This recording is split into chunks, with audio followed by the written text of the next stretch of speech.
जय हिंद दोस्तों कल जो पाकिस्तान में हुआ और जो कल होने वाला है वो बहुत कुछ वहाँ की राजनीति के ऊपर, वहाँ की सत्ता के ऊपर और वहाँ की सरकार के ऊपर डिसाइड करने वाला है। अब हुआ क्या कि पाकिस्तान के जो फाइनेंस मिनिस्टर हैं, जो कि इमरान खान के काफ़ी नज़दीकी माने जाते हैं, अब्दुल हफीज़ शेख, वे वहाँ के जो अपर हाउस है उसके मेंबर थे, जिसको वहाँ सेनेट कहते हैं। जैसे हमारे यहाँ राज्यसभा होता है वैसे उनके यहाँ उसको सेनेट कहते हैं।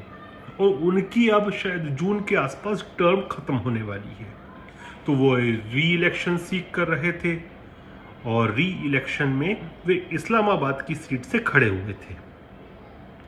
अब यदि थोड़ा सा वहाँ का सत्ता का गणित बताऊँ, अंकों का गणित बताऊँ, तो वहाँ पर भी जैसे हमारे यहाँ पर दो हाउसेस होते हैं, लोअर हाउस हमारे यहाँ लोकसभा होता है, उनके यहाँ जो लोअर हाउस होता है उसको नेशनल असेंबली कहते हैं, और हमारे यहाँ अपर हाउस जो होता है वह राज्यसभा होता है, जिसे वहाँ पर सेनेट कहते हैं। हमारे यहाँ जो लोकसभा जो है वह डायरेक्टली निर्वाचित होती है, वैसे ही वहाँ पर नेशनल असेंबली डायरेक्टली निर्वाचित होती है। हमारे यहाँ राज्यसभा में हमारे जो विधायक हैं, जो हमारे राज्यों की असेंबली के, वे वोटिंग करते हैं, और वहाँ की जो अपर हाउस मतलब जो सेनेट है, वहाँ पर उनके लोकसभा के जो सांसद हैं, जो नेशनल असेंबली के सदस्य हैं, वे वोटिंग करते हैं। अब वहाँ की जो नेशनल असेंबली या उनका जो लोअर हाउस है उसकी कुल संख्या है 342, और 342 का आधा जो मैजिकल फिगर है वो है 172। तो 172 जिसके पास भी होगा वह सरकार बना सकता है, चला सकता है। प्रेजेंटली यदि इमरान खान जो कि वहाँ के प्राइम मिनिस्टर हैं, उनकी पार्टी है पीटीआई के पास नेशनल असेंबली में 157 सीट्स हैं, और जो कोalition उन्होंने अलग अलग पार्टीज के साथ मिलकर बनाया है वह 178 सांसदों का है, मेंबर ऑफ नेशनल असेंबली का है। मतलब 172 जो कि मिनिमम रिक्वायरमेंट है, उससे 6 सदस्य उनके पास ज्यादा हैं सत्ता में रहने के लिए।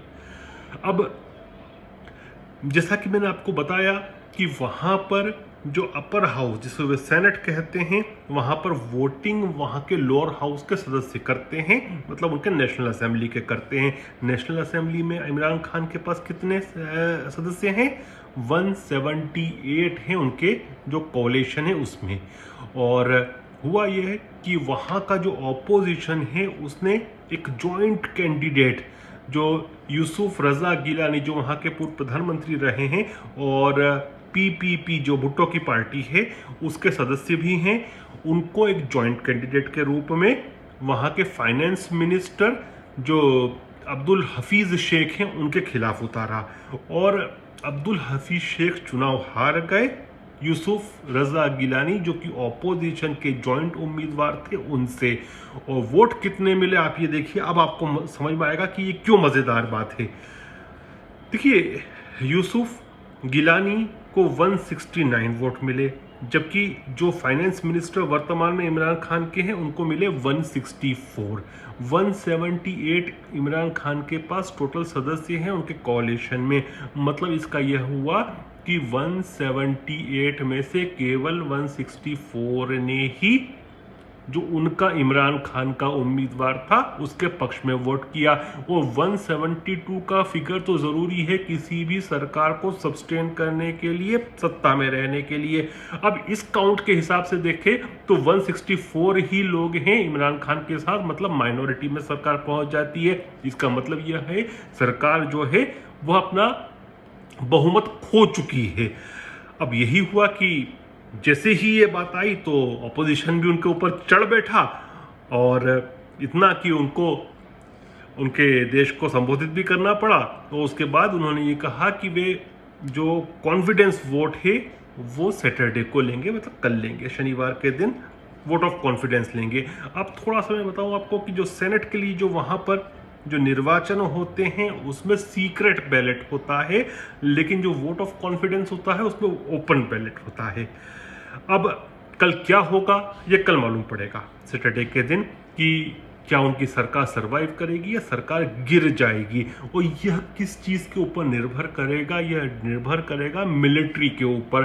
और ये जैसे ही सब कुछ हुआ उसके बाद इमरान खान ताबड़तोड़ में मिलते हैं मिलिट्री चीफ से, उनके इंटेलिजेंस के जो चीफ हैं उनसे मिलते हैं, कोशिश करते हैं कि सत्ता से चिपके रहें, क्योंकि पाकिस्तान में यदि सत्ता में कुछ भी होता है तो उसके पीछे वहाँ फौज होती है, असली सरकार तो वहीं से चलती है साहब, ये तो सब दिखावा है।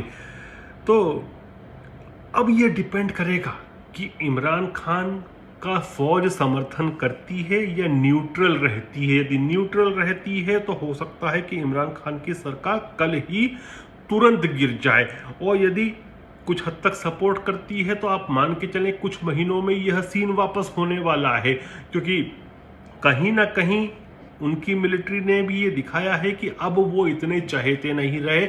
इमरान खान ने 3 साल तक और मिलिट्री ने 3 साल से ये बात बार बार करते रहे हैं कि दोनों एक पेज पर है। अब मुझे लगता है वो पेज जो है वो फट चुका है। मैं क्यों बोल रहा हूँ कि क्योंकि कुछ हफ्तों पहले एक बाई इलेक्शन हुआ था वहाँ पर सियालकोट में, और उसमें माना ये गया कि खूब सरकार ने धांधली की, इमरान खान ने खूब धांधली करवाई, और उसके बाद वहाँ के इलेक्शन कमीशन जो है उसने उस चुनाव को निरस्त कर दिया। इसका मतलब यह हुआ कि अब मिलिट्री इमरान खान के साथ नहीं है, वरना इलेक्शन कमीशन की वहाँ के क्या औकात है कि यदि मिलिट्री सपोर्ट कर रही है इमरान खान को तो संभव ही नहीं है कि वहाँ का इलेक्शन कमीशन जो है वह चुनाव को निरस्त करे, सरकार के ऊपर एक दाग मार दे। और उसके बाद अब यह जो हुआ कल कि जो जितने उनके साथ कोalition के सांसद हैं वह भी वोट नहीं किए, और उनके जो फाइनेंस मिनिस्टर हैं वो चुनाव हार गए। इसका मतलब ये हुआ कि कहीं ना कहीं मिलिट्री ने आके उनसे पलट ली हैं, अब वो मिलिट्री के चहेते नहीं रहे हैं। तो मुझे लगता है कि कल बहुत कुछ चीज़ें मालूम पड़ जाएंगी इमीडिएटली क्या होना है।